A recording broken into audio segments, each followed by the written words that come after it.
အဆုတ်ကင်ဆာဒါတော့အဆုတ်ကင်ဆာတော့နောက်တိုင်းလို့ပြောတာပေါ့မြန်မာလို့ပြောရင်တော့မြေပွားနာယောဂနော်မိုးယောဂလို့ခေါ်တာပေါ့နော်မိုးယောဂဆိုတာအနာတွေပါတွေအကျိတ်တွေပါတွေဖြစ်မယ်ဖြစ်ပြီးအကျိတ်တွေကပေါက်သွားလို့ရှိရင်မိုးဝင်းနဲ့တူလို့အဲ့တော့မိုးယောဂလို့လည်းခေါ်တယ်တိုင်းရင်းစီမှာ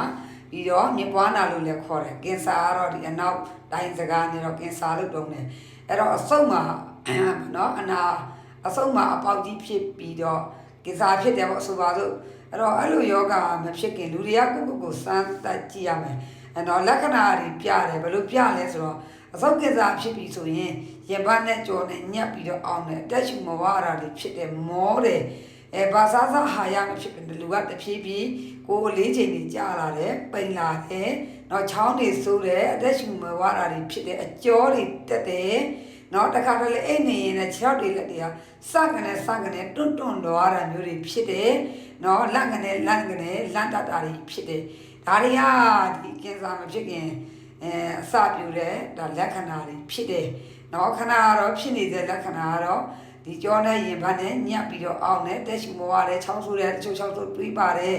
နော်ဝင်းကျုပ်တယ်ပြီးတော့အကျော်တွေတက်တယ်နော်ဒီလိုမျိုးလူနာတွေဘာတွေရှောင်ရမလဲဆိုအကျော်တက်စေတဲ့အစားအစာဖြစ်တဲ့ဝတ်သားတွေစိတ်သားတွေရှောင်မယ်ပြီးအမဲသားရှောင်မယ်နော်အတားမှာငါတလောက်တို့နော်အဲ့ဒီငါတစ်တာတို့အဲ့ဒါတွေရှောင်မယ်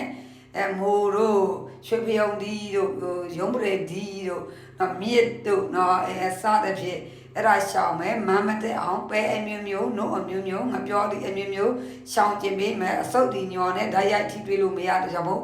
ညော်ရှူချင်းကိုတန်းတယ်လို့ရှောင်ကျင်မယ်စေးနီးအနေနဲ့တော့အမတမလွယ်ကူတဲ့အဟာရပြည့်တဲ့အစားအစာများကြည့်ပါပန်းမုံ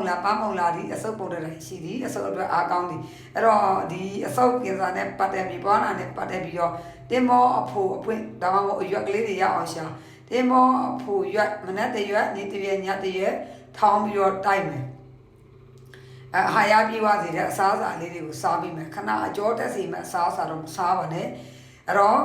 နော်ဒါဘယ်လိုပြောမလဲဆို9လလောက်ပဲနေရတော့မယ်ဆိုတဲ့အစုပ်